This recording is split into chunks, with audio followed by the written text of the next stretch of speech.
Hey everybody!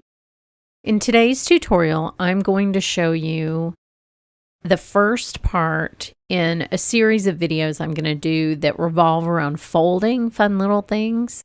Albums, I have a little pocket to go in the album, and today's project is a cute little pocket with a heart on it that is from a book that I forgot I had. It's from 2009. It's been sitting in my closet. I recently cleaned out my craft closet and found a treasure trove of books, and this project is the first project in that book. So I'll put a link to the book in the description. It's a great resource. So to begin with, you want a 5x5 piece of double-sided paper, and I'm choosing this. This is a beautiful little stack of papers, a paper pad. And I'm choosing this particular pattern because one side has very bold prints on it, but the other side is pink. And that's the part of the heart that you're going to see when I'm done folding this. These are very simple folds.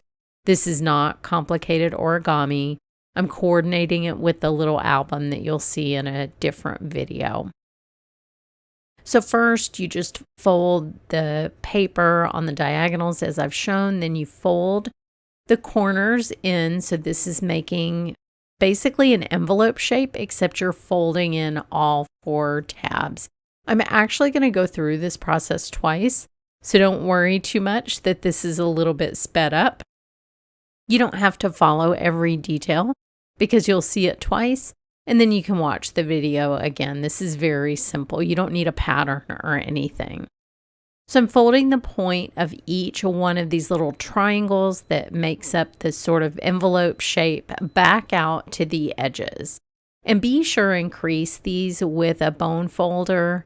You want to keep the creases really tight as the project goes on because any errors will be compounding errors. That's what I call them in origami, and you will sort of pay for that later on if they're not crisp and they're not straight. Now fold those same little points that you folded. You're going to fold them back so they go underneath on 2 sides. And then on the other 2 sides, you're going to fold those little quarter folds into the center. And this is where you want to make sure that the edges are really lined up. So you can see me making sure it's straight as I fold it over. Since this isn't scored, you'll have to play with it a little bit to get it folded over like you saw me doing. So then you are going to see the inside versus the outside. So you can see how the pink color or kind of warm pink color is going to look different on the inside. So on the sides, you're going to have these 2 little points sticking out, and you will fold those folds backwards. So you're going to undo them and fold them the opposite way until you have this shape with a diamond on the front. Then tuck the little pointy bits behind that. And now you're going to start to see the bottom of the heart, which is at the bottom of this little folder. But you're going to make it even a sharper fold by grabbing the edge and folding it back to the vertical score line. And then fold that back, and now you're really seeing the heart shape. So this is a very simple way to kind of accentuate the bottom of that heart. This is going to be a tall, skinny heart. And see how you're just preserving that light pink color? That's what you'll see on the outside. So now we have to work on the top to really turn it into a heart shape. And for this, we're going to do a little bit of cutting. It's very simple. You'll take a pair of scissors and cut on the score line down to where you see that other flap that's folded in. Looks like about 1 inch to me, but just even with the bottom of that flap. Then you'll pull it around and fold it so that there is a horizontal line at the bottom of that triangle. So you're kind of pulling it back like a pinwheel and folding it there. You will want to secure this with glue. So in this sense, it's not like traditional origami because you are gluing it. This is my favorite glue stick. It's the only one that I've found to actually be permanent. I love it. And so that is what I'm using here. You can also use liquid glue, which I will do in the second iteration of this little fold. So I'm just putting part of my silicone mat underneath there to keep from getting glue all over the project. and just where I want it on that little tab. So now you can see when I fold it back up, it's totally a heart shape. Now I noticed that the heart shape wasn't quite meeting in the middle. You can make these adjustments, just pull it to where it's straight and then crease it again with your bone folder. This forms a pocket on the inside, so you can slip a little piece of cardstock in there that you can stamp, put a little message on, you can journal on, whatever you would like to do. At the end of this round 2 that I'm doing right now with the blue paper, I'll show you what that looks like with a little message. We're also going to add a belly band around the outside of the whole enclosure, and I'm going to put, this will surprise no one, a little squirrel as part of this project. So this paper is actually from the same paper stack. This paper weight, the weight of the paper, is actually really perfect for this. So this is thicker than origami paper, and so it makes for a very sturdy little envelope. You would not want to do this with cardstock. I think I would just be fighting it the whole time. So I do recommend, I'm not sure of the weight. I'm sorry, you'll have to look at the packaging, but this is the perfect weight. So I like this for this type of project because I don't want anything that's going to tear, and origami is meant to be decorative when you're using origami paper. It's not meant to hold up to folding, unfolding, putting little inserts into, etc. So this paper is better suited in my opinion. So now I'm just going through the same process again, letting you watch this twice. This is a different color. I love this paper because it has a very, very dark blue, almost black.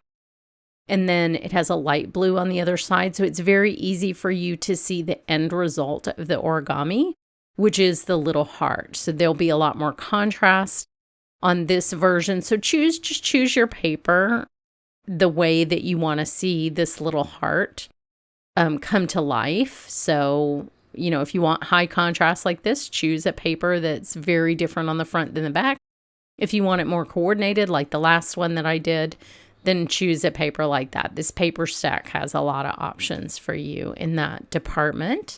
So now I'm going to form the bottom of that long skinny heart again by pulling this bottom corner back, lining it up with the vertical fold, doing the same on the other side. Again, these aren't scored, so you have to manipulate them a little bit and then just make sure you crease them again with your bone folder. And this looks so pretty already. If you don't want to go the other step and do a heart, it's a beautiful shape, just like this. It doesn't have to be a heart.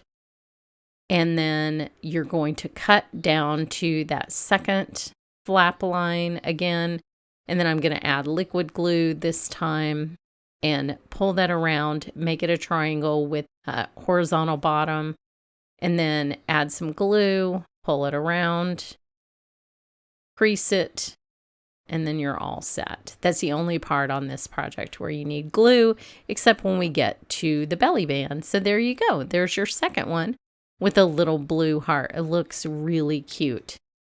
So now I'm kind of trying to decide, do I want the belly band to coordinate with the heart on the front? Do I want it to look the same? I don't think so. I think I want the contrast that's on the other side of the paper. So now you can kind of see what's on the other side. So this is like a lighter, brighter. I wanted to be able to see kind of behind my little ornament that I'm going to put on here. So you'll want to make sure that it's pretty snug, but not so snug that you can't move it. And then I slip a little piece of deli paper underneath whenever I'm gluing something like this onto another project, just so that I don't get stray glue on there and rip off a piece of my project underneath, which sounds like something I do. So I weight it down, and once that's dry, pull out the deli paper, make sure you can slide the little belly band. And here it is with a little squirrel. Look how cute he is. So he's a little layering squirrel. Look at his tiny layering acorn. That's part of the die set too. So then you open it up, and I've stamped the little insert that I showed you before. It exactly fits inside this pocket. You can put it inside the top and bottom pockets. And then I'm going to put the belly band back on. What you want to do is kind of flex the heart pocket to get this on there. I wasn't doing that at first. I was just trying to kind of brute force it on there. And then I was like, hey, dummy, just flex it a little bit. So that's what I did. And then I got it on there. And that's what that looks like. How adorable is that? I would like to give this to every squirrel in my yard. And then soon you're going to see this other little pocket. That's a separate video, and the journal that the pocket is sitting in. All of these coordinate together. So there you have it. Thanks so much for watching.